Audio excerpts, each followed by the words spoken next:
Today I'm speaking with Lisa Kohn. Lisa, thank you so much for joining me today. Thank you so much for having me, Tim. Absolutely. We've been trying to do this for a while, so I'm so glad that we're connecting today.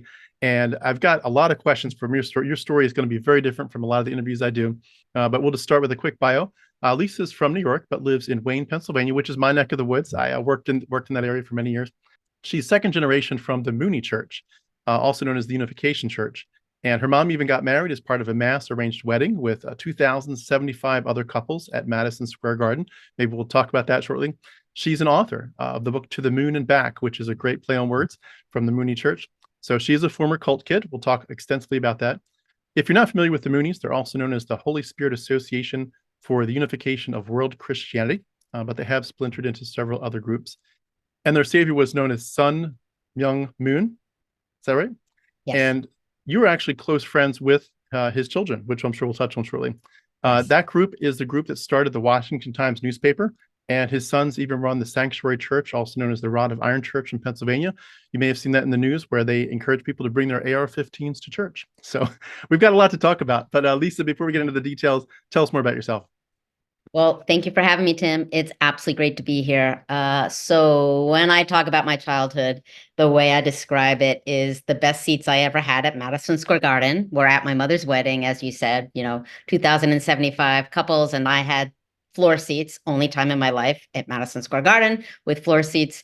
And on the other hand, the best cocaine I ever had was from my father's friend, the judge, because I had a very strong religious upbringing in the Unification Church, the Moonies, and my dad was not a member. So there's kind of that dichotomy and his life was sex, drugs, and rock and roll, or eventually sex, drugs, and Baroque music, but that's a whole different kind of thing. So Mm, that's kind of who I am. So to give a background, my parents were hippies. They were, flower children of the 60s.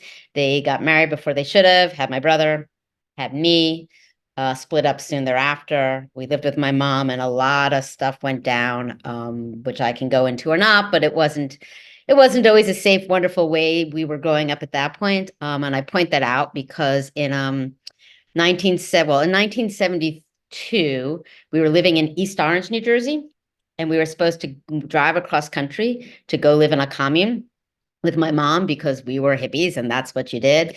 And my grandmother got sick, my mom's mom. And so we instead drove across state to another side of New Jersey. And we stayed with my grandparents. My grandmother passed. We stayed. My mom's taking care of my grandfather.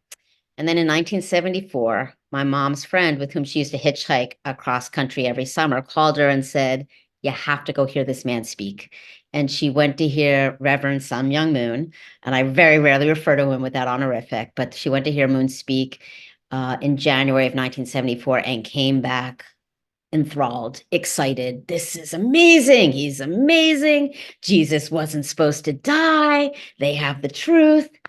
And mm, nothing much happened for a couple of months. And then come the summer, members of the church, Moonies, convinced her to go away for the weekend. And she went up to Barrytown, New York, where they had their huge indoctrination center, later became a seminary. And she went up for the weekend and came back and said, "This was great. I got to go back," and went up for a week and came back and went back up and basically spent the summer there, being love bombed and indoctrinated and all the things that you hear about. And then at some point in the summer, she said, "Kids, come on." And we were thrilled and excited to go because my mom was in some ways happier than she'd ever been before. That, extremist belief is an intoxicating drug, and my mom had it. And so I will always remember, we drove up in front of the van, and there are these two members sitting up front with big smiles, the Moonie smile, and they introduced themselves as, John Robbins and Wayne Miller. Just remember us as John Wayne. And we meet them and they're excited to see us. And we go into the building and we walk into this huge gymnasium, and all the sisters, all the women are sitting on one side of the room on the floor. And all the brothers, all the men are sitting on the other side, on the left side of the room on the floor. And within moments, Moon walks in with his interpreter and begins speaking. And that was it. We were in. And mm.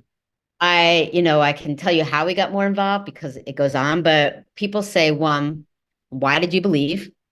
And I say, "Well, why did you believe the Christianity you grew up with, or the Judaism you grew up with, or whatever?" Like, they say it's true when you're a kid. I'm 10 at this point. You believe it, you understand it. And my mom was happy. And in many ways, the church was a sanctuary for us.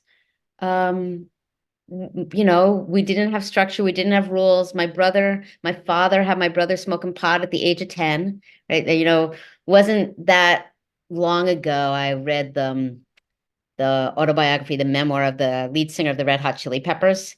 And if you ever want to understand my childhood with my father, read his story because it's very similar. And I called Mm. Robbie, my older brother. I'm like, you have to read this. And he reads it and he's like, oh my God, that's the same California, New York, but smoking pot at 8, smoking pot at 10, but very similar. And then Robbie pauses and he says, do you think I would have become a heroin addict if we hadn't joined the church? And I'm like, yeah, you're smoking pot at 10. My dad would give us anything. Right. So the church Mm. was in many ways a haven. So you weren't in a church at all before environment before that time frame?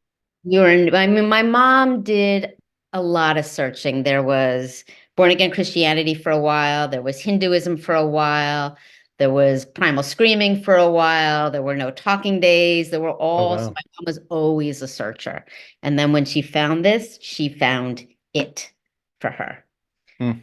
So That itself is a crazy journey to be, kind of testing the waters for all those very divergent worldviews. yeah, we tried them And all. We tried so many of them. Absolutely. Absolutely. And that's again, so amazing. this was like structure and, puritanicalism in a lot of ways and, good and bad. I was always like this really, careful, terrified, straight-laced kid.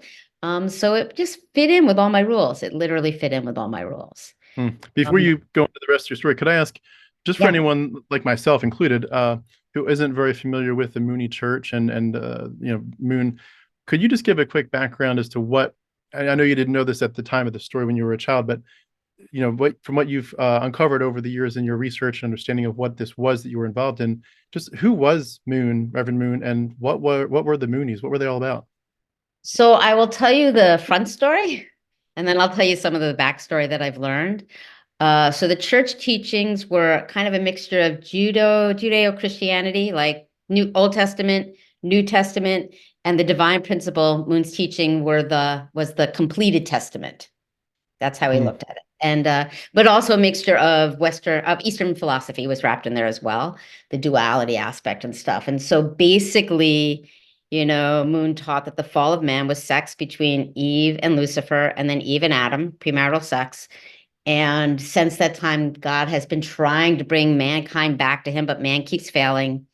Everybody failed in the Old Testament. Jesus came. Jesus was not supposed to die. Jesus was supposed to marry and have a family and be the first true, like, free of original sin family and bring the kingdom of heaven to earth. But the Jews failed and Jesus failed. So Jesus died and only established the kingdom of heaven in heaven.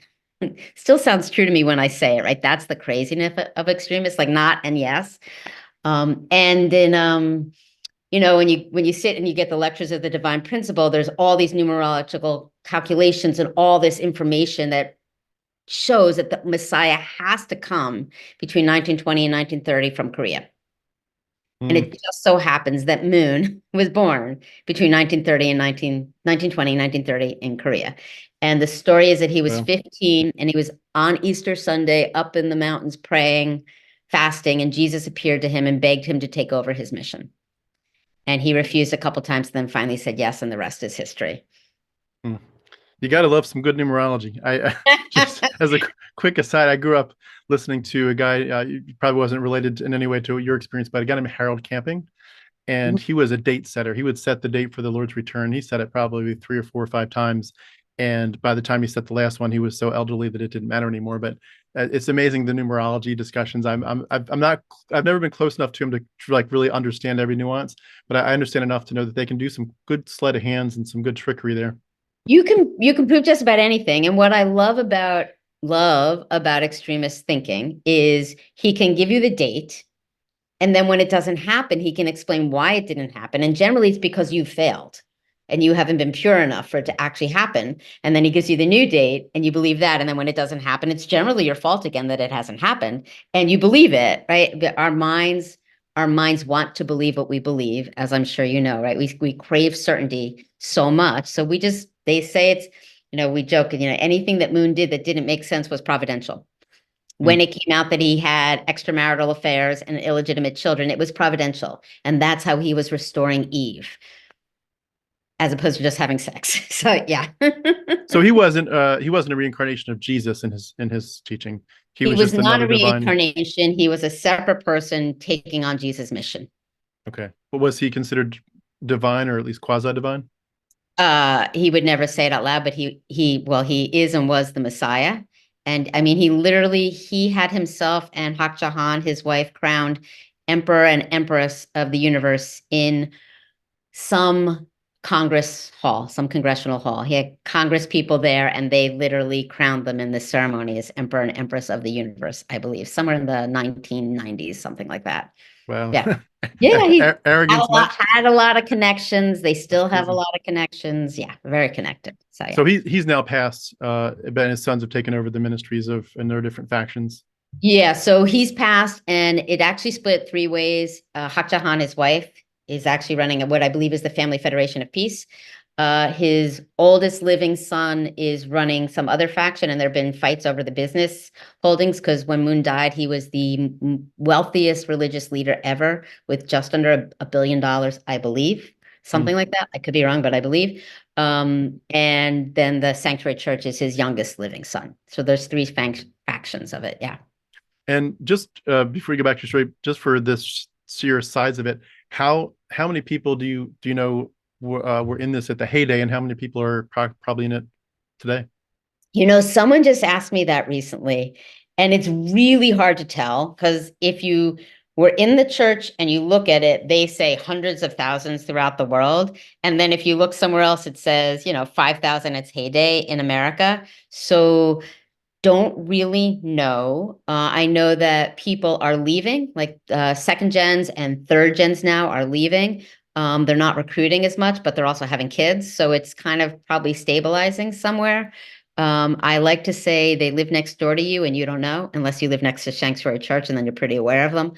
Because they've assimilated in some ways. So they're there and they still believe that this is the truth. Hak Jahan has now declared herself I believe, the true Eve or something like that. Like there are all these declarations, and I do think I need to research it as I say this, but I remember reading once that Sanctuary Church Sean Moon has some document that says like when the United States of America becomes like the new states of America or something, he or the unification or the Sanctuary Church will be leading it. So there's a Hmm. lot of belief of politics as part of the way to bring God and religion to the masses. Yeah, it's crazy. I remember seeing the articles in the news, videos Yeah. in the news about the AR-15s and stuff. People taking them to church, and I had not connected the dots at that point there was an association there. But it's interesting to me too, and maybe we can just touch on this for a moment and come back to it. But it's interesting to me how they're Asian, but there's bringing a lot of messages of white supremacy, which is really fascinating. I'd be curious how that ever evolved. I don't know. I mean, I will tell you that in my time in the church, it was the three main countries were Korea, Japan, and America.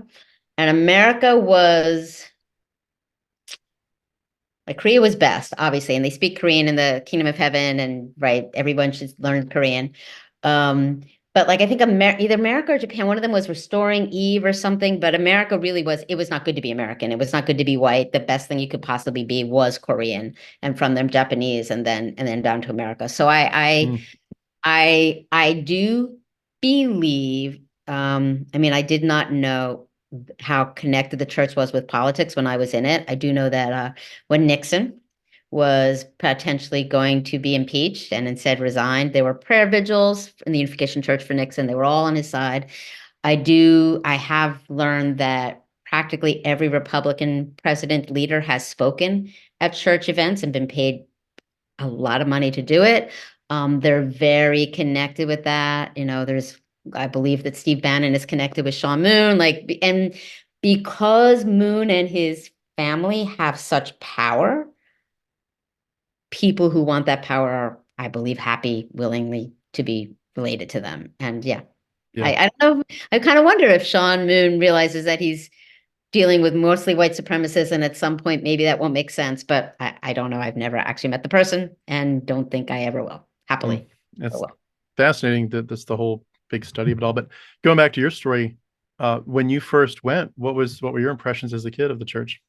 it was great. It was fun. There were lots of people and they were all loving and they were caring and they were excited to see us. And my mom was happy and there was no place I'd rather be. And I was lucky enough to have the Messiah. Like that is the most unbelievable feeling there possibly could be. I always say, I mean, I've done a couple drugs, different kinds, and it's the most intoxicating drug ever, knowing that this is, the Messiah. We bowed when we came in the room and bowed when we left and took off our shoes because he was beyond holy. And it was really wonderful. And in fact, people have read my book and they're like, well, it doesn't sound that bad. I'm like, well, I wasn't that I remember actually physically or sexually assaulted, but if you look at what it did to my brain, that's where it's tough. And so to continue with our story, to kind of show some of the tough stuff, it's July 1974, and then it's September 1974, September 18th could be your rebirthday. Moon is speaking at Madison Square Garden. It's a big event. And we're still living outside of New York with my mom and my grandfather, my brother and I. And my mom starts going into the church some days and then more days and then every day. And then like first train in and last train back. And in January of 1975, she sits Robbie and I down and she says, kids, I really feel like I need to be more involved. What do you think I should do? To which we say, leave. Like, what else can we say? Go serve God. Go serve true parents. Moon and Mrs. Moon are our true parents, the true parents of mankind. So we tell her to leave, and she does. She moves into the church to live full time, ironically, to help run the organization called IFA, International Family Association, which is for people who have kids and can't move into the church. My mom's running that. And my brother and I we're living with my grandfather. I'm in sixth grade. My brother's in seventh grade. Um, I am running the house. I'm shopping, cooking, cleaning, not telling anybody what's happening because everyone would be upset. Going in to see my mom most weekends when there's space for us to stay, or staying somewhere else when she doesn't have space for us to stay with her. Still loving it because, I'm sacrificing for God. There's a concept in the church of paying indemnity. All these brilliant things they teach you. Pay indemnity. I have to pay indemnity. I have to suffer to pay for the sins of my ancestors. And so my descendants don't have to suffer. So my mom moves out and, for the rest of our time, our childhood, we never lived with my mother again. And the number of people who told us how lucky we were, how special we were, how blessed we were to sacrifice our mother. So you learn not to be mad, not to be sad. My mom never cried. She was told never cry. And so she never cried. So I knew that when I cried and I missed her, I was sinful. Right. And I already knew I was sinful coming into the church from everything that happened to me. And so I'm really sinful because I miss my mother. So that goes on for a while. We're living with my grandfather, who's a judge and a lawyer. And when my grandmother died, he got depressed and he stopped practicing his cases. And then when my mom left, he got more depressed and really stopped practicing his cases. And then he got disbarred. He got really depressed. And the police were apparently literally circling the block on a suicide watch, like watching out for him in the small town we lived in. And then he was supposed to go to court and maybe would go to jail. And instead, they put him in the psychiatric ward of a local hospital, declared had a nervous breakdown. Mm. And Robbie and I'm at seventh grade at this point, I just started. And Robbie and I get pulled out of school and, shuffled around at various people's houses, his friends, my grandfather's friends. And someone goes to get my mom and she says, not my problem, doesn't come back. And eventually someone tells my father, Danny, I do call him Danny, and I will explain that. To the day he died, he was like, why do people not understand why you call me Danny? And I said, don't you realize that most people don't do that? But Danny found out what happened and he came and got us. And that's when he moved us into New York City to the East Village when it was just kind of seedy and squallery. And I lived the rest of my childhood or my young adolescent, whatever, until college, living with Danny, living with Satan, sex, drugs, rock and roll, cocaine on the table, offering to sell me to his friends jokingly for drugs, and believing in the puritanical Messiah where I would go every weekend whenever I could. So it was this Now that I look at it now, I won't use the curse that I usually use, but it was mind blend. Like it was, I said to my brother, like, how did we do that? How did we survive that? And he's like, I don't know. I wasn't there. Like you just shut down, right? So he just, because we Hmm. really went back and forth. Going back and forth between these two worlds probably saved us and that it allowed us to get out at some point, but it was it was not easy. It was not easy. That is one of the most intense stories I think I've ever heard of someone's childhood. It's hard to wrap my mind around even just the things you would have seen, and as well as the cultic messages you were probably getting from your mother and from the church.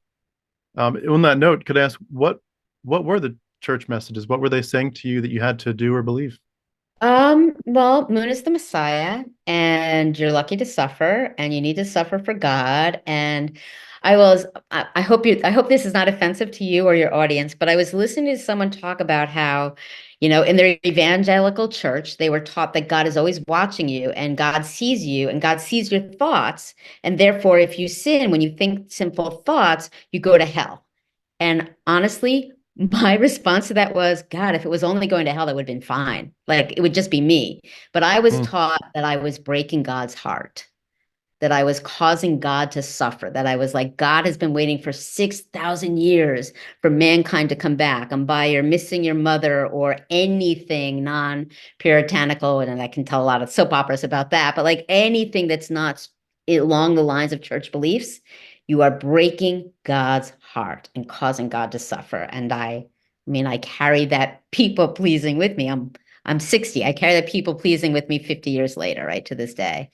It So was, the pervasive worldview was you were trying to figure out how to literally stop God from being upset at yeah, you. yeah, at the world, at you. You were trying to, living like it was like be fruitful, multiply, and have take dominion, right? So grow to perfection and be perfect so that God was no longer crying and aching. Well, That's a lot to carry for anyone, especially a kid. We were literally taught that if we ever questioned anything, probably heard something like this before, if you ever questioned or had a doubt, it was Satan inside you, right? And so that's a yeah. brilliant way, right? Oh my God, I had a doubt. I need to do a 21-day fast. I need to take a cold shower. I need to like beat myself. I need to all these things, it was, and again, people are like, well, how were you taught this? And it just was the life. It was a life my mother led. It was a life everyone around us led. It was what came from Moon. It just was it. Yeah. And Hmm. I said this, like when I went back and I wrote the book, I researched the teachings. And at that point, I've been out 30 years, maybe. They still made sense in my head. I literally, my older child has got involved in Judaism and was at a temple back when Kavanaugh was maybe going to be, put on the Supreme Court, and someone was giving this the rabbi was giving a speech, a sermon about it, and they were talking about chapter 2 in Genesis, and they're giving some explanation or whatever, and I'm like, it's sex. It's sex. Like it's so deeply carved into you when you grow up in it that I didn't realize any of this. I didn't realize this when I left. I didn't realize this not until the book was published, right? And I met other second gens, and I'll meet a second gen from a different cult in a different country, and our mind processes are exactly the same because I do believe our brains were controlled when your brain's supposed to be developing and instead it's contained by whatever the beliefs are, it messes with you. So, Hmm. sorry, I preach about all that stuff, but it's really important to me. Could I ask, just to dive into some of the details of what you just said, could you clarify their thoughts on sex and sexuality? Is it that they really want people to get married and have lots of sex and babies within marriage and just no premarital or extramarital sex? Or were there other viewpoints on that woven in? So it's definitely no premarital, no extramarital sex unless you're Moon, or his kids. But yeah, so it's sex within marriages that are arranged and blessed and chosen by Moon. Moon would literally point man to woman and put them together, and they may not even speak the same language. They probably haven't met. They have like 15 minutes to decide if they're going to take this blessing or not. And of course they do, because the Messiah can see their spiritual being and match them up. Um, and it's men had cropped hair, women had cropped hair. Everybody was very chaste. There was no, you could not be alluring. And I, I, obviously didn't go through this, but when you go through the blessing in the church, there are specific ways. There's a specific amount of time you don't have sex, and then really specific ways you do have sex. Man on top, woman on top. I don't have all the details. Do this thing, don't do that thing, in order to restore the fall of Adam and Eve. So it was very controlled. Part of the church teaching was that man was subject and women were object, and that Eve was the cause of all human suffering. So women were pretty not good. So that the misogynistic part of it was all wrapped in there. So Hmm. It's hard to imagine just the idea of being in a situation where your spouse is literally picked for you and you have minutes to decide, but you know going into it that you're probably going to say yes unless they're ugly as hell or something, but you're going to say yes probably. And that the context is that you're going to need to be fruitful and multiply with the dominion you mentioned, that God does want you to have lots of babies and fill the earth with his people. So therefore you're going to basically be having sex with a stranger that night. That's really well, it's not actually that crazy. night because they get married and then they have like 3 years of separation, but eventually Oh you'll be able to wow, be with them. Yeah, yeah. I did And not know that. so, and I would say even if they were ugly, then you're like, oh, I'm even more lucky because I'm sacrificing for God. Hmm. So it's really a mind warp. And it was such, and I didn't even realize that I was raised in purity culture, right? Which it was, and what it does to you until recently. But the blessed children, these are the children who are born from these arranged marriages. They're born without original sin. They're very special. And they were taught that if you ever think you're going to be raped, kill yourself instead. Because it's better to die pure than to live tainted and fallen. Hmm. That's insane. That's insane. Wow. Yeah. So as you're going in there, were there messages woven in about people going to hell and how to escape hell, how to get to heaven? Like, what was the message, the big message of this is how you become one of us. This is how you make sure that you're safe, secure in God's arms forever. I mean, it didn't feel so much about hell and heaven. Because it wasn't that if you do this, you go to heaven. It was there really is no heaven yet. You have to create the kingdom of heaven. It is our Mm, job. I'm about to like when I read the book at the end, there are holy songs that I was going to read and then I sang, and they're like marching, fight for God, bring the kingdom of heaven. We were heavenly warriors. I have a tattoo that is Celtic for warrior to reclaim that. We were heavenly warriors to create the kingdom of heaven on earth. So, like, it wasn't so much about sinning, it was failing and falling and not doing your mission and not being strong enough and not being good enough and being selfish and, self-focused instead of only sacrificing. So it was, I mean, the rules were the rules, right? You don't have sex, don't put an arm around, don't have any connection in any way with a person of, if you're going to go with that, back then the opposite sex, right? All of that is true. Supposedly don't smoke, supposedly don't drink, don't do any of these evil things. I thought rock music was evil. All the world was satanic. But it's not about because you'll fail, because you'll go to hell and be punished. It's because you are not, it's your responsibility to finally ease God's pain. mm.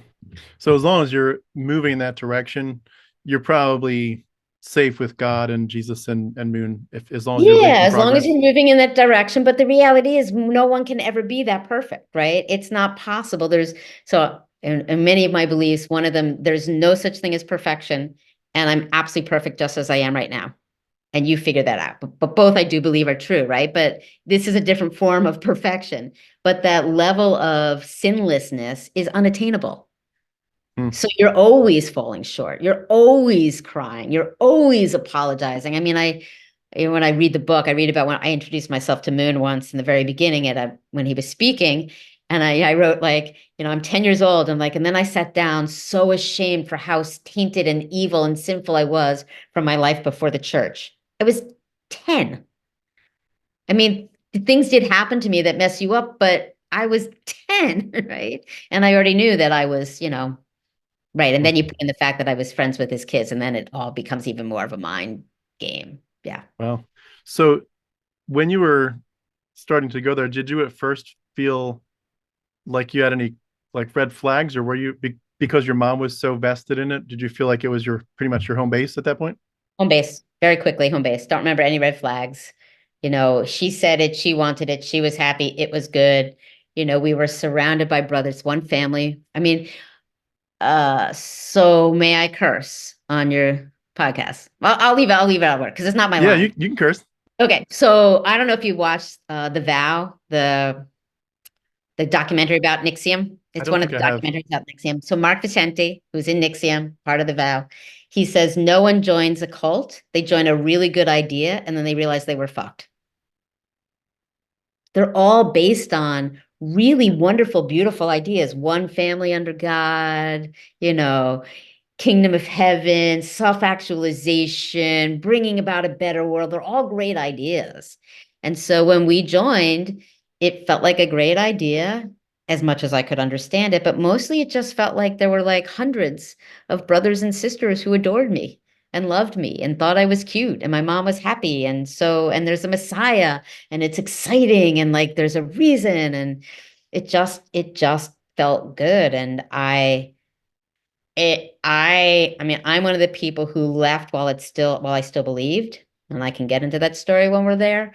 So I don't know when I started to look back and say, wow, maybe it really wasn't okay. Like maybe it messed with me and maybe the teachings were messed up. And then when the book came out and I found the cult survivor community, I found out more information and I'm like, wow. But I had Mm. no idea at the time. No idea. It just was good. What were his kids like as you got to know them? His kids were kids. Um, and so imagine being the child of the Messiah, right? So you are as No pressure. no, first of all, no pressure, right? None. And you are revered beyond anything. We could get away with anything. We threw rocks at members and they said thank you. One of my friends in the church told me stories years later, watching her mother watch Hyojin, Moon's oldest son with Hak Jahan, beat up her brothers. Mother watching him beat up the brothers and letting him because he was the child of the Messiah. Could get away with anything, no rules, and also watched and judged and critiqued beyond belief and living in that like glass bubble, right? That fish bowl, and barely saw their parents, raised by strangers, raised by members. So a lot of people who grew up in the church have no leniency whatsoever for Moon's kids, which I understand completely. And I also know how hard it was to be them. And they were just kids. They just wanted to play and have a good time. And yeah, weren't allowed to hang out with other kids outside the church, weren't allowed to do anything without they were always had bodyguards with them. Like it wasn't easy. It wasn't Wow, easy. like a royal family. Yeah, Did like the royal family, exactly like the royal family, only even more so because they're the child of the Messiah. mm. Did you Yeah. feel pretty special to be so close to them and dear friends with them? I felt never good enough. Incredibly lucky, never good enough. Never. I was always aware that they were holy and I was evil and sinful and tainted and lived with my father and yeah, Mm. never good. Only when I did go back and meet Injun, who is my close one of his daughters who was closer to, met her as an adult, and only then I was like, oh, we're kind of peers, but it was never an equal. And even now when I've seen her, there's still you can see the power dynamics because Mm. his kids have always been the ones in charge, always been the ones in charge. Yeah. It's amazing. I was going to Yeah. go back 1 second to the songs you mentioned. I don't know what the words were, so they may have been I would guess more intense in your church, but the songs about onward Christian soldiers and things like that were marching into war. I remember the high school I went to, my dad was also a teacher at a Christian school. The mascot was the Crusaders, and so it was always about we're we're world changers for the Lord. And Yeah. our eschatology, our view of the end times was not that we would usher in the kingdom by politically changing things and making things more honoring to God in terms of morality. That it was just, we just knew that we had to do a job to honor God, but eventually he was just going to say, to hell with y'all, you're all so bad. I'm going to literally come back with Jesus is going to come back and take his people up to heaven, and everybody that's left is screwed in the tribulation and all that. But we still had this real strong sense of like, while you're here, even though you do anticipate, that the eschatology is going to be very, very horrific for those who have to go through it. While we're here, while we're able to make a difference, we are soldiers for the Lord. And it was this weird dynamic of like, we're soldiers, but we're soldiers of peace. We're soldiers of the gospel. We're soldiers of the kingdom. But so many military terms woven in, it's hard to just divorce it from the sense that this was a form, of course, of mental colonialism. And it was also a form of getting kids to think you're in something important and you really need to be like this. You can't be on the sidelines. It's like if you're a soccer player and you're just kind of sitting there twiddling your thumbs, like people need to pass the ball to you, or you're the goalie, you need to stop that ball from getting the goal. This is a big deal. And for those of us, there's always like that group of people that were kind of like always playing the game, the Christian game. But for those of us that I would say were true blue believers, whatever you'd say, they're in it to win it. We really, really, really believed. Yeah. We took the mission very, very seriously. And I would imagine that the people that got wrapped up in the Moonies, it's exponentially more so. Yeah. And so I hope you may have noticed I was kind of smiling as you say that, because this is what the brain does. I'm literally listening to your description of what's going to happen, and Jesus is going to come and take you up, and the rest of everyone's going to be smite to hell. And I'm thinking that is just ludicrous.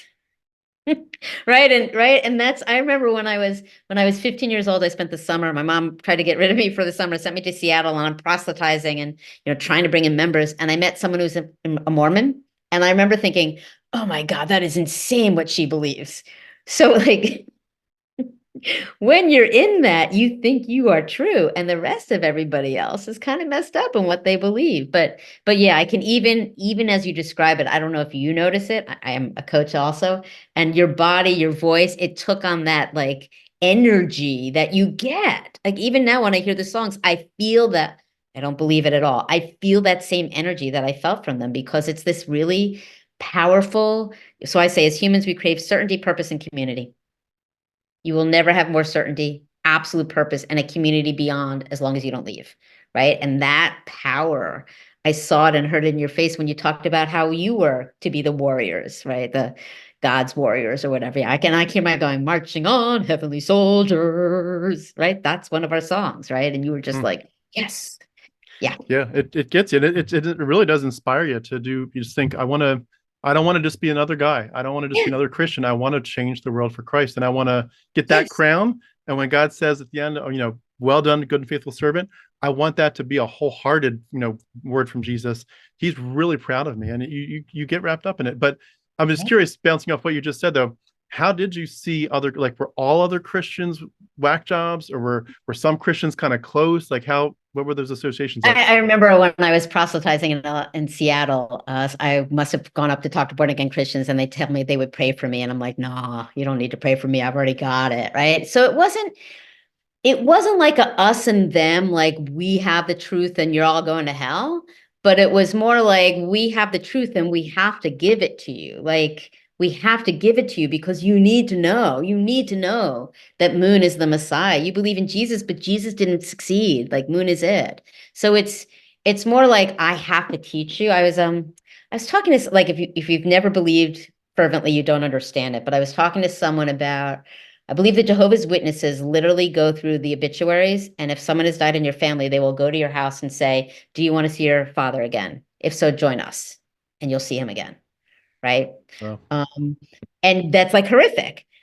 But when you believe, you actually think you're saving someone's soul. So I just looked at you as like, you don't know yet, and I have to give you the truth. I am blessed beyond with this truth, and it is my responsibility and honor to like connive and teach you. And it was heavenly deception, right? Even if I lie to get you to join, it's worth it, because then you're following the Messiah. hmm. You remind me of something we used to talk about a lot in the groups I was with. They would say, you're going to give people a harsh message, a message that their sin is severe, their sin is very costly, it's going to cost them their eternal state, and that they need to bow the knee to Christ. And for most sinners, that's a horrible message. And it's in their face, and it's going to feel like you're saying, you're judging me, you're not being very loving. But the Christians, of course, the message would always be countered with, Yeah, but the most loving thing I can do is to help you escape from eternity's torture. There's Yeah. nothing more loving that I can do than to help you be rescued from No the matter prison how of your I feel. sin. And Yes. therefore, the harshness and the judgmentalism is completely overridden by the larger. I mean, it's not even overridden. It's just it's part of what I need to do to love you, to Yeah. help you get away from your hell that's coming. Different With words, same message. Absolutely. Yeah. hmm, Absolutely. Yeah. with you growing up in that, you know, did you expect to end up being in an arranged marriage yourself at some point? Oh yeah. Oh yeah. I mean, I wanted to be married to one of Moon's kids. Knew I was never going to be good enough, but absolutely. I mean, when my mom got matched, because I was called the matching and then the blessing. When my mom got matched, there was nothing I wanted more. I dreamt of the day when Moon would pick somebody for me, and that was my place. Yeah, that's what I was supposed to do. Hmm. Absolutely. And they have a quiverful mentality as well. Is that right? They want a lot of kids. Yeah, I think so. I mean, I don't think I got far close enough to it and old enough to know, but yeah, like the more the merrier. They also have what's known as offering children. So apparently you can't get into the kingdom of heaven if you don't have children. Be fruitful, multiply. Hmm. And so if a couple can't have children, then another couple in the church will give them one of their children. Wow. Sometimes without the kid knowing, sometimes with the kid knowing, sometimes with the siblings knowing, like, yeah. And in some ways it could be like adoption is a beautiful thing, but the pressure to do it and how to do it and all that is, of course. Well, you have to sacrifice. You So have to. not just newborns, but like toddlers and young children were I think swapping it homes. might be toddlers as well. I don't know fully, but definitely newborns. Yeah, definitely, or definitely like born and a little infant and then given away. Yeah. Wow. That so many cultural differences. That's crazy. So when you were listening, I was curious, speaking of cultural differences, when you're listening to the Korean, did you have to was it a requirement that everyone takes Korean classes and you learn how to listen without a translator? How does that work? No, I mean I mean he always had a translator. It wasn't required, but it was definite like again, Korean is the language they speak in the kingdom of heaven. I still jokingly say that. So it was definitely something you wanted to understand. I know a little bit, just from being there. And then I know some baby Korean because after my mom worked at the IFA, then literally what she went to do was work in one of the nurseries. So people would get married, blessed by Moon, finally have a kid, and at 3 months, they would put their kid in a nursery and go off on a mission where the kid would be raised by strangers, by sisters. Some kids like would not see their parents for years and didn't know their parents when they came back. And my mom was one of those people who spent most of her time in the church raising other people's children. To this day, I meet people who say, "Oh my God, your mother was so good to me. She really mothered me." I'm like, "Yeah, I know, great." It's like whatever. So, um, Wow. I don't even remember how I got on that part of it, but yeah, so yeah, So you were literally looking forward to the day when he would pick a stranger to be your spouse and that absolutely. and in that mindset, I know it's different now, but in that mindset, that was a beautiful outcome. That was a beautiful outcome. The best thing they could be was Korean, even if I couldn't speak to them. I should be so lucky. Yeah. Or then Hmm. Japanese. I should be so lucky. But whoever he picked, even if it wasn't someone I wanted to be with, then that was the right thing because God knew and Moon knew. Absolutely. Hmm. Absolutely. I feel like I've got so many questions. I'm sure there's a million documentaries at this point. I need to catch up on some of them out there, but it's just so different, and it's amazing to me how they're weaving in though the Old Testament, like you said, in the New Testament.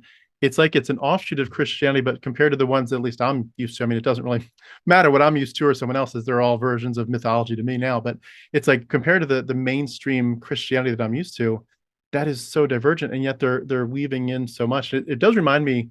You mentioned Mormonism, how Mormons are based on the same thing in Jehovah's Witnesses.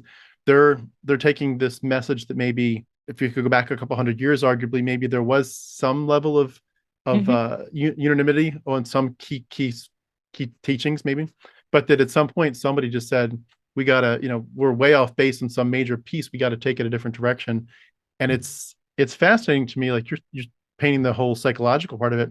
That once you know that you know that you know that you know that you finally got the right message, it changes everything. It really does. Changes everything, right? And so we have so many biases in our head, right? So many biases in our mind. We have confirmation bias where we only see something that confirms what we already believe. We have biases that make us want to believe even more. And we have a bias that tells us we're not biased. I mean, I teach this for a living, but like I have a bias that tells me I'm objective.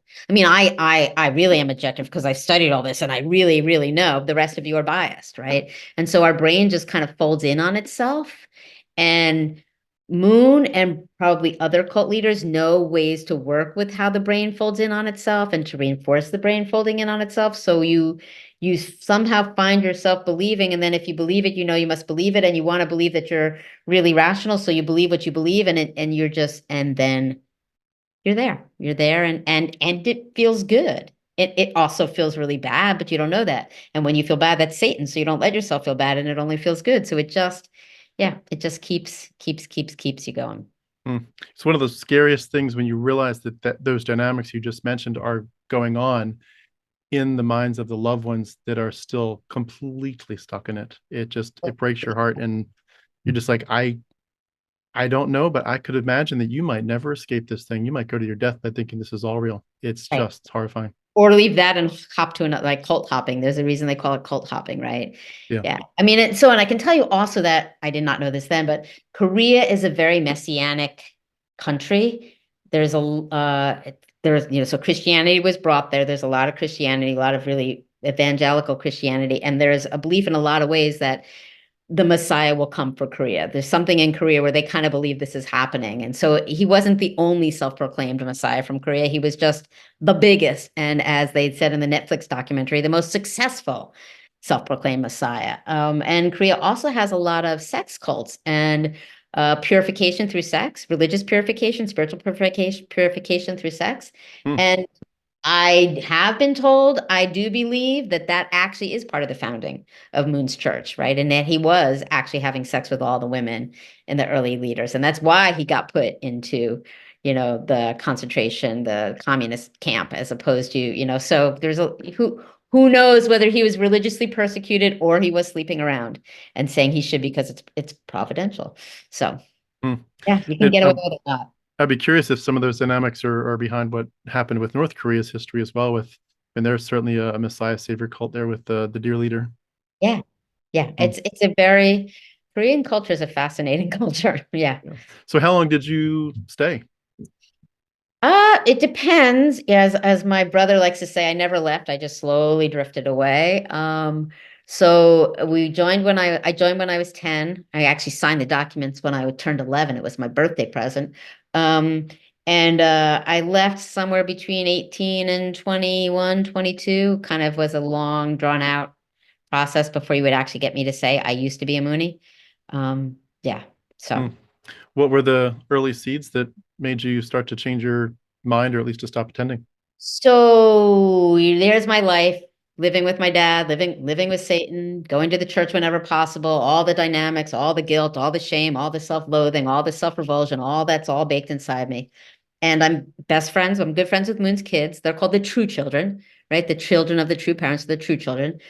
Then there are blessed children, those children who are born to those blessed marriages, those arranged marriages. They're born without original sin, so they're pretty special. And then there's sinful people like me, now referred to as Jacob's children. So I'm friends with Moon's kids, and I'm also friends with some blessed children. And it's about 16. My dad sends me the summer between my junior and senior year of high school. My dad sends me into a music camp to keep me away from the church because my dad never spent money on me ever, but he sent me away for the summer. And first time away, not with the church. And I become friends with people who are queer, who are gay and bisexual. And that is like a huge sin in my puritanical cult.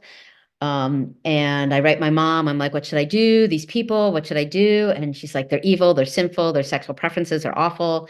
You can either convert them or stay away from them. And it's the first time where I think they're wonderful people. I don't know if I agree.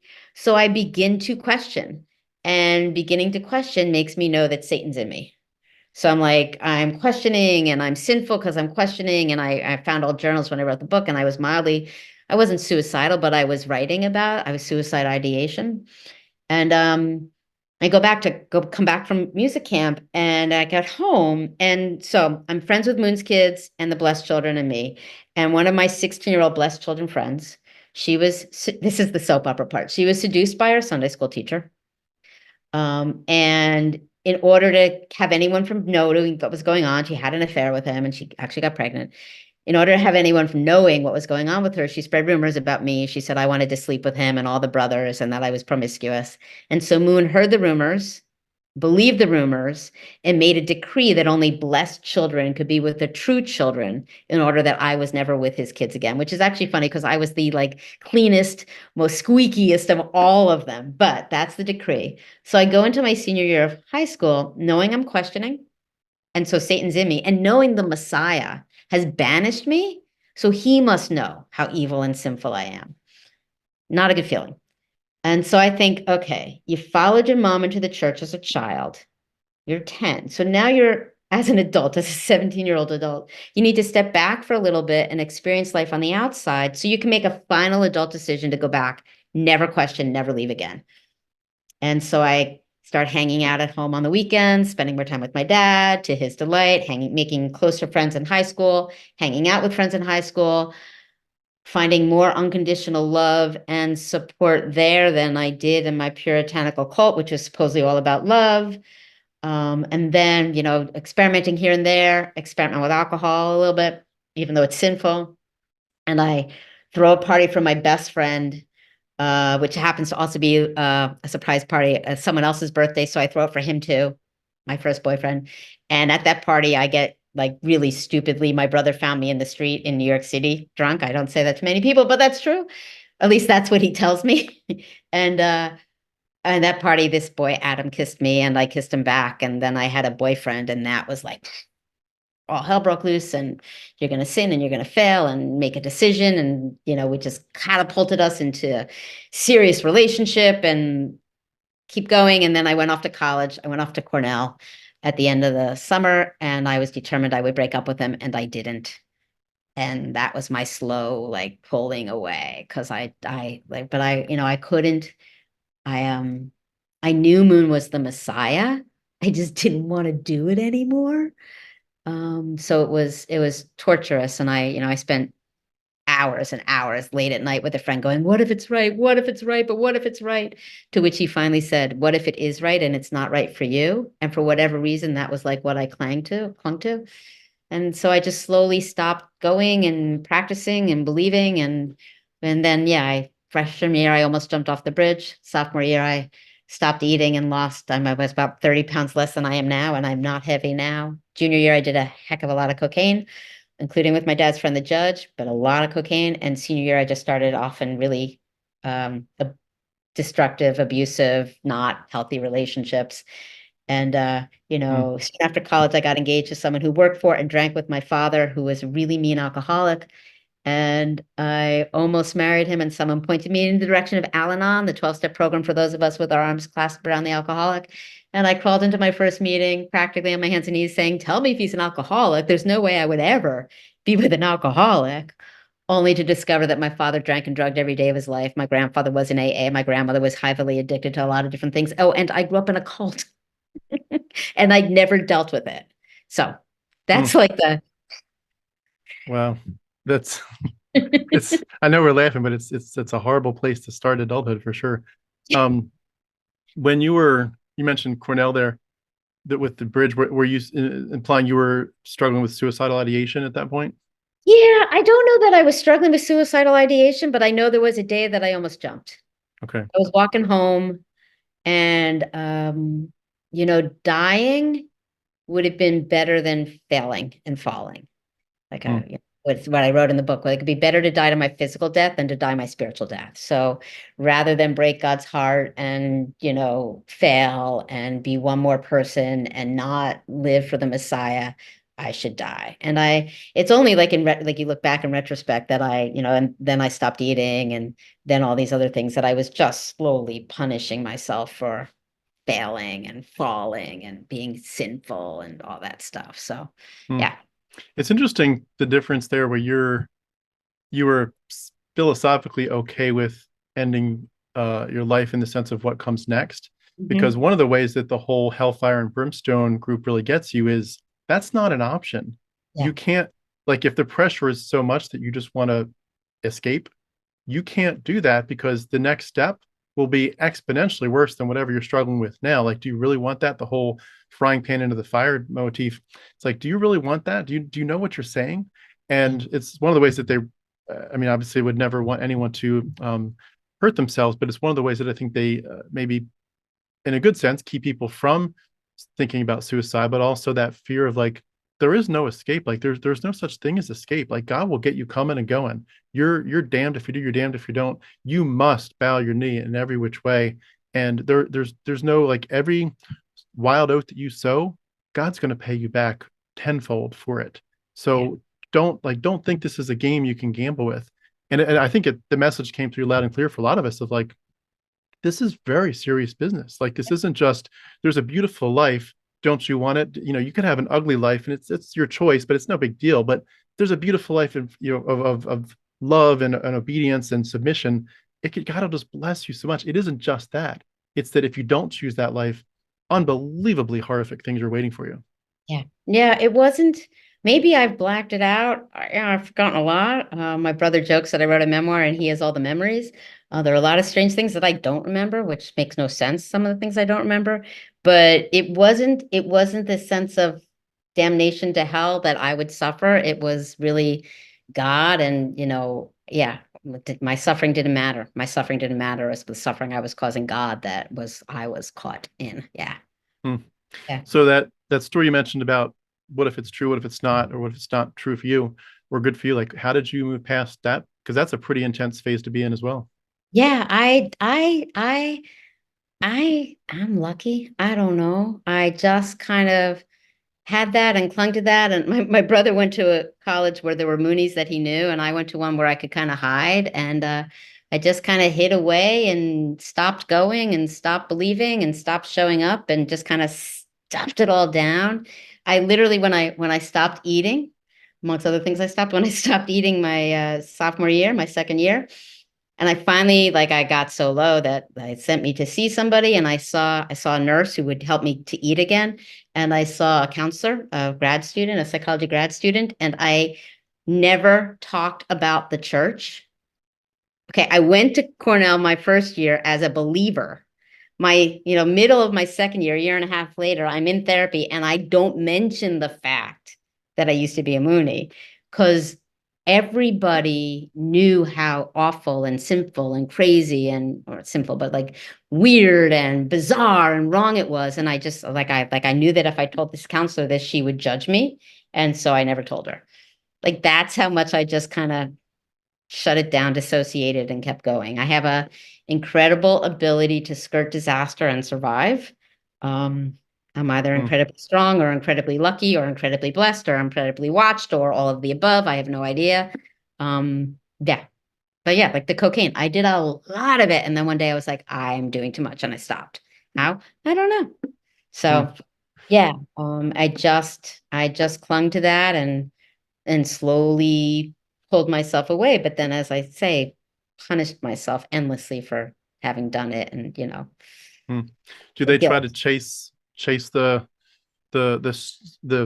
whatever the prodigal children of the father? Do they try to bring them back into the fold at all? Do they chase you down? So funny because in my, when I first started questioning and worrying in high school, I wrote the story of the prodigal child. I remember like really, really questioning and going one day to an event and being like, I'm the prodigal child. I'm coming back. Like, I never thought this would be me. We used to do this skit every day in the workshop. And so I know that story. No, I mean, when I first started dating Adam and first had a boyfriend, I got, my mom locked me up in the New Yorker hotel and screamed at me and took me away to Barrytown and trying to get me back. And my brother yelled at me, although he says he didn't. And different members would like stop me and corner me on street corners and take me out for coffee. Um, and so like the ones who knew me slowly did, but eventually they just let you go. They let me go. They're not like Scientology where they don't let you go, right? They're not like ones where they really chase after you and don't let you go. At least, Hmm. or I wasn't important enough that they came after me. Yeah, I just slowly just stopped. Did you get tempted at all to see simply that you were in the wrong branch or version of Christianity and that you needed to still go back to God and Jesus?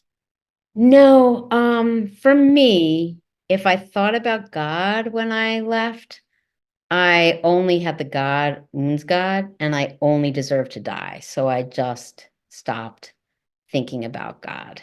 I just stopped thinking about it. It's actually when I crawled into the room. So when I crawled into Al-Anon and they talk about a higher power, which I had, I'm a very spiritual person, which I had some ability to kind of find some belief in, my God is love, like some belief in love and some belief in something, and spirit or energy or whatever it is. But I will tell you, right, and it's in the book, but many, many, many decades later, for me, I had to go back and see places. So I started reconnecting and going back to places, and I reconnected with someone who reconnected me with Moon's daughter, with Injin. When I at one point, Injin at that point was the pastor of the New York church. And so she invited me to a sermon she was given on a Sunday, in the Manhattan Center, which is next to the New Yorker Hotel, which is where I like grew up. And I remember going in thinking, what if it's right? Like, what if I go back now? This is, I don't know, 2008, 7. I left in early 80s. What if I go and I realize that it is actually right and I have to leave my family like my mother left me? Luckily, that's not what happened, but Mm, and I've talked to, since the book came out, and I've really been on more of a crusade and speaking out. Crusade, fascinating word. But, there's the concept of physically in, physically out, mentally in, physically out, right? That whole spectrum of people. But also just about everyone I've talked to who is a former member and doesn't believe, at some point they say, I really hope I don't at one point find out it was true. mm. Right? Because one, we don't know. Stephen Wright, War Over Religion is like arguing over who has the best imaginary friend. We really don't know until we die, and maybe then we won't know either. Who knows? Like, we don't know. And two, when you believe like that, I think there's always a little kernel of like, maybe I wasn't good enough, and but I Yeah. don't really have that much anymore. But yeah, yeah. I love that you're bringing that up. That is such a big piece of the journey for so many people who are deconstructing and deconverting, and they fear, like, again, the hell concept, but they just fear that they've fallen away. We're used to those concepts. If you're a backslider, you're fallen away, you've lost your salvation in some theological backgrounds, and it's overwhelming. And I feel lucky, if I could put it that way. I feel lucky that I guess I thought through so many aspects of it from so many angles that when my deconversion hit, I was like out. I was out in an hour. I'd done study for 3 years or more, just researching everything I could. I would have never said you'll end up as an atheist. That was one of the craziest ideas out there in my mind at that time. And I just kept on studying. And one Saturday morning, I'm just sitting in front of the computer and something just clicked. And I like to use the illustration of, like, if your worldview is like those dominoes that are set up, and Mhm. you start researching stuff, your foot is kicking. And if you had been close enough to the dominoes, you would have kicked it down right away, but you were a mile away. And so it Mhm. took me 3 years to walk that mile. But eventually something just clicked and I made one last kick and it just all fell.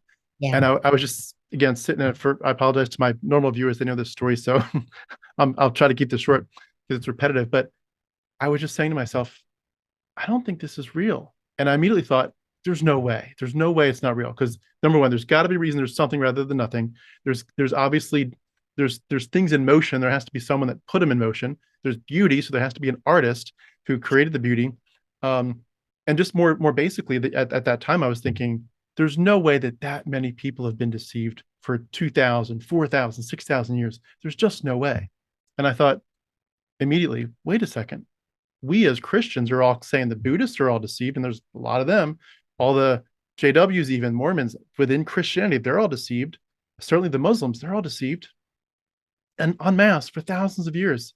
Why couldn't we be? And I was literally just speaking in my mind, saying, say it, Tim, say the words, like, say Mhm. the goddamn words. It's not real. And Mhm. I finally broke through and I said it to my head. I said it in my head. I was like, it's not real. Mhm. And I was like, I can't believe it, but it's not, it's never been real. And by that point, again, I'd already thought through so many things that when that hit, I was done. I almost started laughing. I was like, are you kidding me? This has all been a joke. This has all been make believe. This has all been imaginary friends this whole time. I've been speaking to the ceiling. No way. It's like, Oh my, and I immediately, my other thought where I felt lucky was if the chips had fallen differently, I could have seen myself going completely through my entire life and never questioning it and certainly never escaping. My goal was to be a pastor and a Bible translator in a jungle environment. I wanted to plant a tribal church. I'd wanted to do that stuff for my entire life since I was 8 years old. It was my whole everything. And all of a sudden it was like, it's gone. It's gone. And I that for me, that whole thing of like, well, do you fear like maybe you were wrong and you need to go back? I guess I just kind of done all my research and slash grieving. By the time I was out, I was fully out. It was like there's nothing there. There's That truly is nothing there.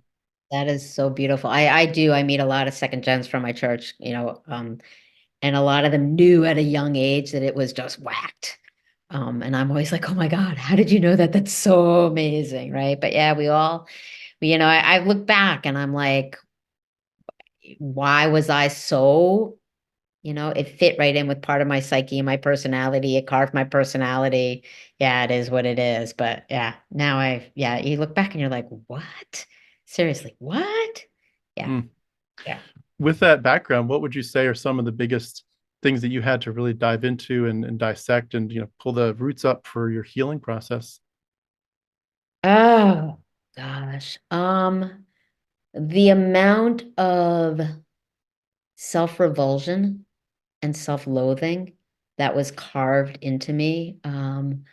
I I used to, I crawled into Al-Anon and I started healing and you start to kind of, I mean, I've just deconstructed so many different layers so many times. I've been diagnosed with complex trauma, but it's not just complex. It's not even like the onion that you unravel. It's like if you've ever had a skein of yarn that you forgot to put into a ball and it gets all tangled up. That is the complex trauma in my brain.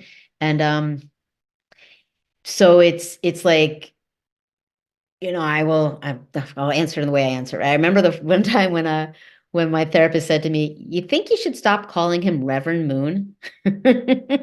Right? Take away the honorific, right? But the language when I first started speaking out after the book came out, if someone asked me a question, I could not speak negatively of Moon. I couldn't talk. My brain would shut down because it just was terrified to go there. So to be able to like go, that's not true and break that.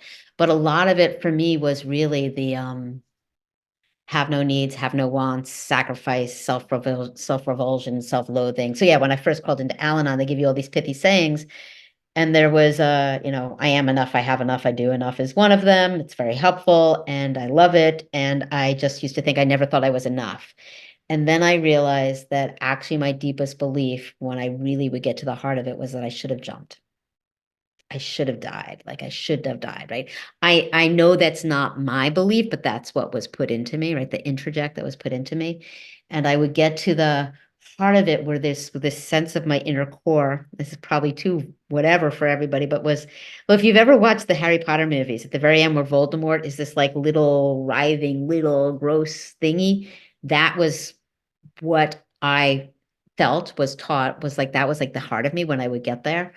And so my healing has been incredible amounts of self-loving and learning to love myself and learning to accept myself and learning to ratchet down my drive and all those things that were coping mechanisms. And now I can just say I have an incredible love affair with myself and I adore myself. And I even say that out loud to people, which like y'all can judge me for it, but I think everybody should, right? So it Absolutely. really if you look, I mean, I do believe I was actually sexually molested before I got to the church, and then in a puritanical culture, and then I was groomed by a lot of men in the church, but never realized it. Like there's a lot of different layers there. Plus my dad, plus the terror of living with my father and how scary that was, and my mom's boyfriend who used to beat her. Like all this stuff happened, and then the church kind of cemented it, and so it really was like there's a line that another second gen taught me, which is that's the cult talking, right? To be able to call out the like when I'm like, Lisa, you're awful because you didn't blah, blah, blah, blah, blah, whatever, that feeling. I'm like, that's the cult. That's not me. That's not me. And I can believe in my beauty and your beauty and the beauty of life and not need the structure and the rules and the guidelines. So I don't know if I answered it exactly, but that's kind of a Yeah, that was perfect. snapshot of my journey of healing. It's been a long journey. It's been a long, it still is. I'm still unraveling like the layers of trauma and what it is and what it does to us, me, you know. Yeah. It's almost like if I could use a silly way of putting it, it's almost like the complex trauma has its own complex trauma. It's just like you say, it's just like that ball of yarn. It's just so, it's like where do you even start? It's Where just, do you even start? Yeah, yeah. and you And, don't or know. Yeah, it yeah. reminds me too of that movie. I forget the name of it, but where it's the dream within a dream one. Oh Uh, yeah. I I forget the don't name know. of it. Yeah, But anyway, it's like where am I in reality yet?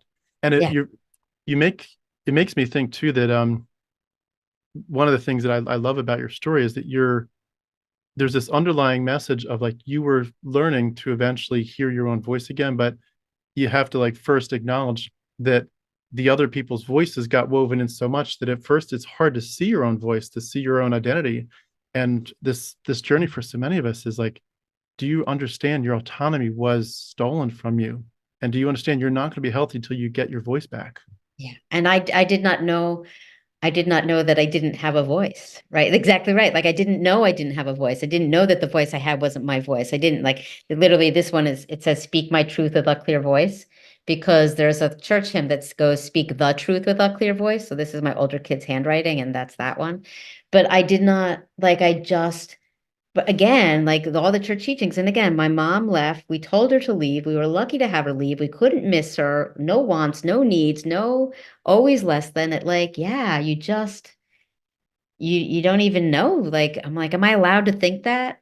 That's literally, am I allowed to feel that way? You just feel that way.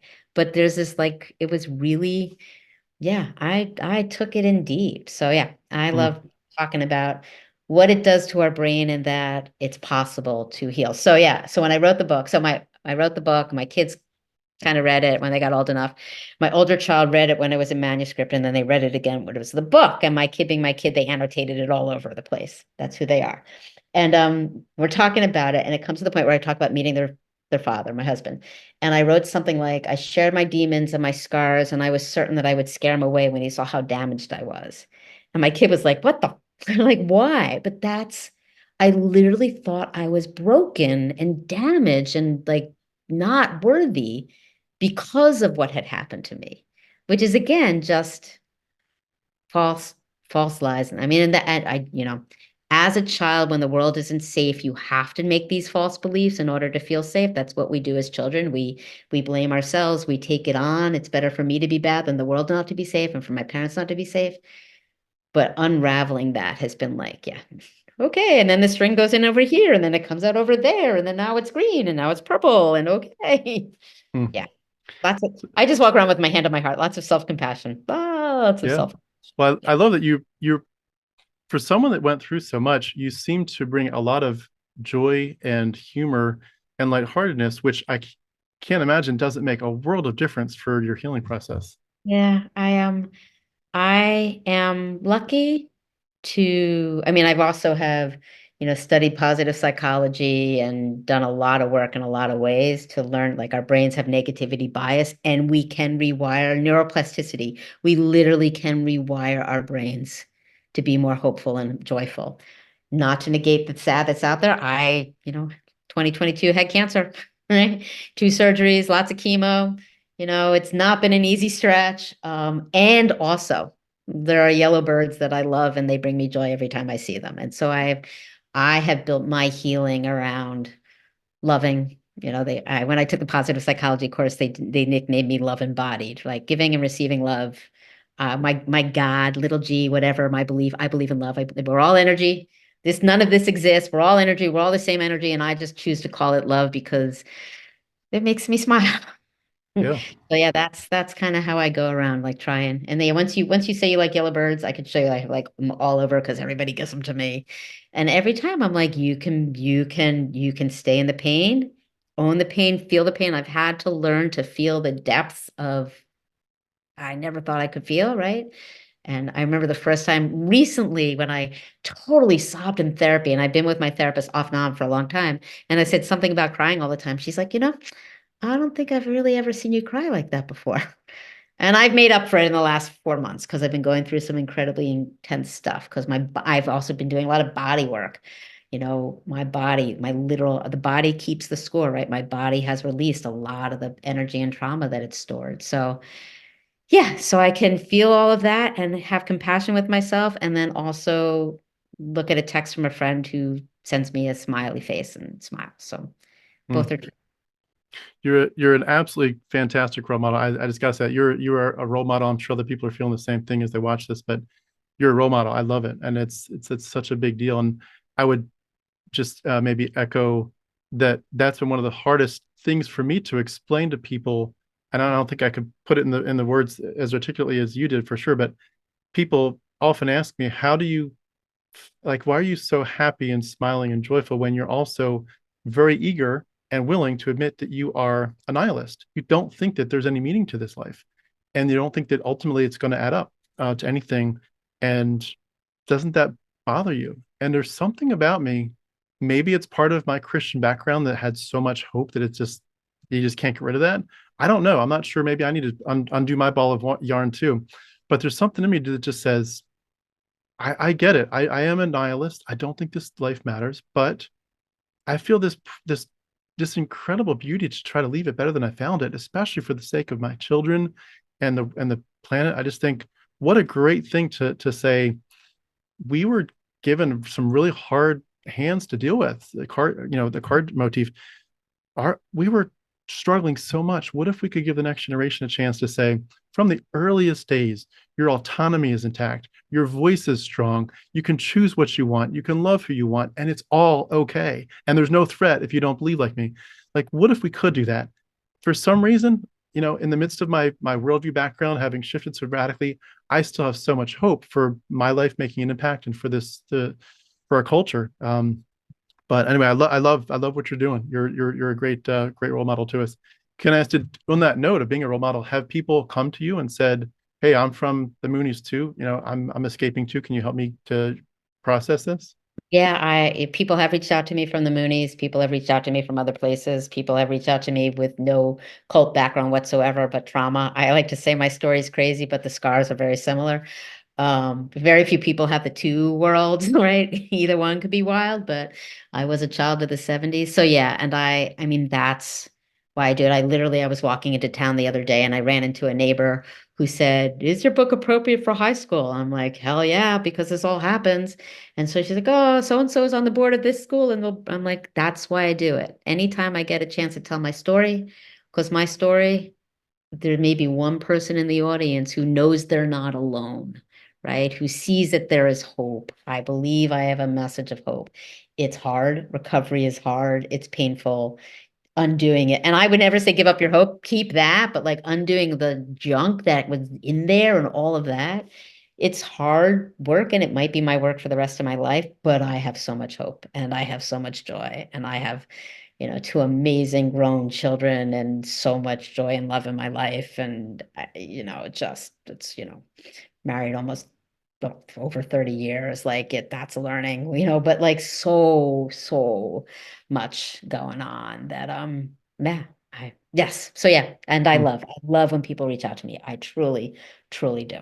Yeah. That's why I that's do it. awesome. Telling my story helps one person. It's worth it. It's Yeah, worth it. absolutely. Well, I know I've asked you a lot of questions, and I loved hearing your story. I did have just maybe a final question, and then as I like to do, just ask you if there's anything else you wanted to add that we didn't get to that I didn't bring up. But you seem like you seem similar to me in the sense that you seem like a project person, meaning you probably have a list of things either written down or in your head to say, the minute that I've got some time and energy, I've got some really big projects, not little ones, not like I'm going to go plant, some seeds in a pot and hopefully they grow. Like I'm going to change something big. Maybe this is too big to tackle now, but let's think about this. But maybe I can move that really big boulder someday. What are the big rocks in terms of projects in your mind? What would you like to do in the next 5 to 10 years, if in the light of helping people with their journeys? Well, um, I'm going to say, because it came into my mind, having just survived cancer, I definitely want to be here for the next 5 or 10 years. So just putting that stake in the ground for everyone to hear. I do hope to write another book. Nice. Yeah, I've been trying to start it for a while and I haven't yet, but I loved writing. It was fun and I still have a lot more joy and hope to give, I think.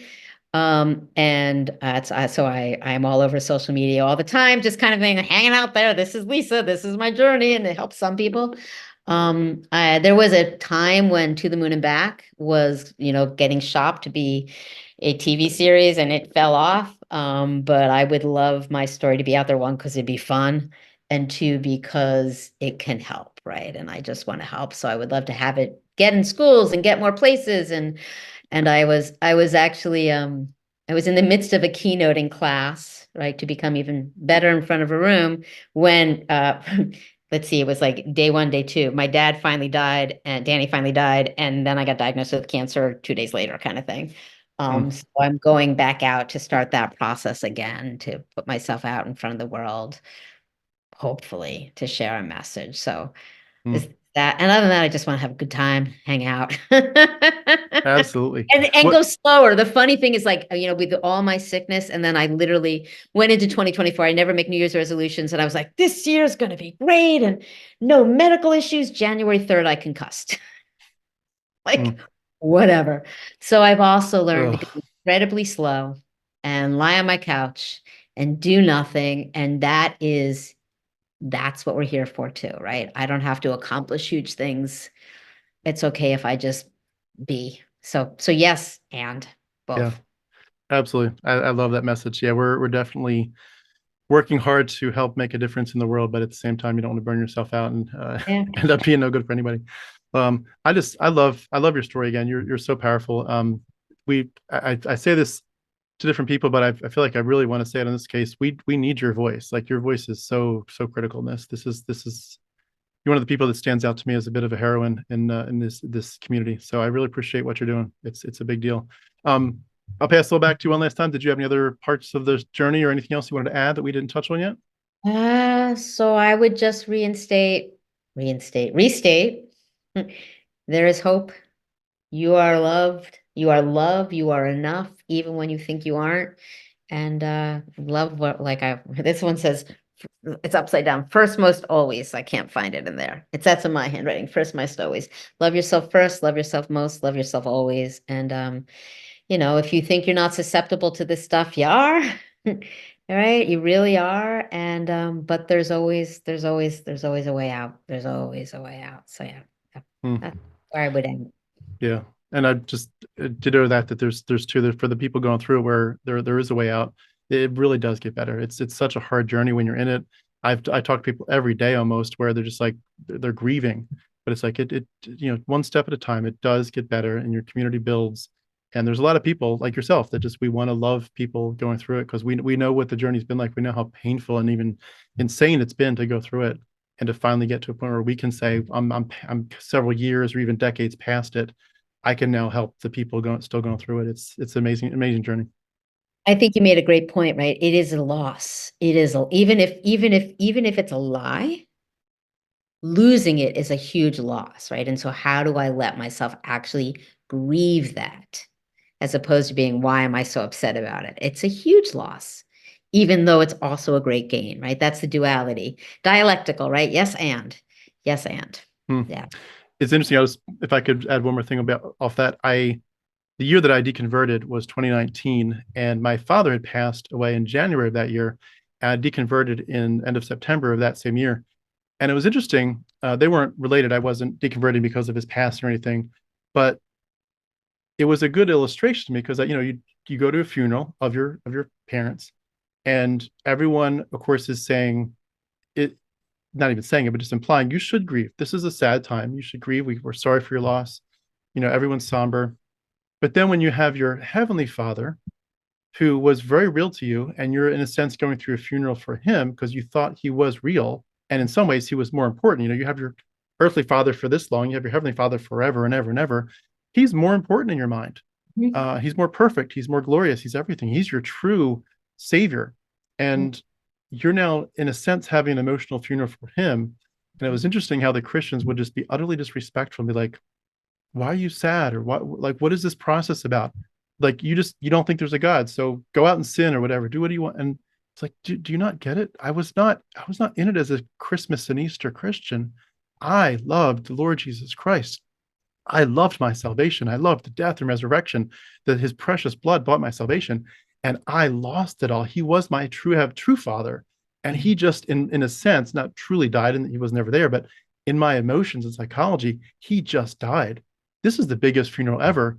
And it's like, they just are like, there's nothing to grieve because you don't even think he's there. It's like, well, yeah, I'll get to that point. But for now, this is a real grieving process. This is a loss, a huge loss. Huge loss. Hmm. Huge loss. Well, I just appreciate again so much for what you're doing. Thank you so much for sharing your story. I'm so glad we finally connected. We tried so many times, but I'll just wrap up by saying we've been speaking with Lisa Kohn. Please go check out her book. I have the link for her book for Amazon beneath this video, and we look forward to the next one when it comes out. We definitely will do a follow-up interview when you're ready for that. But thank you so much. Great to hear your story. Great to get to know you. Thank you so much, Tim. It's been a pleasure talking with you. Thank you so much. Have a great day. You too. Take care.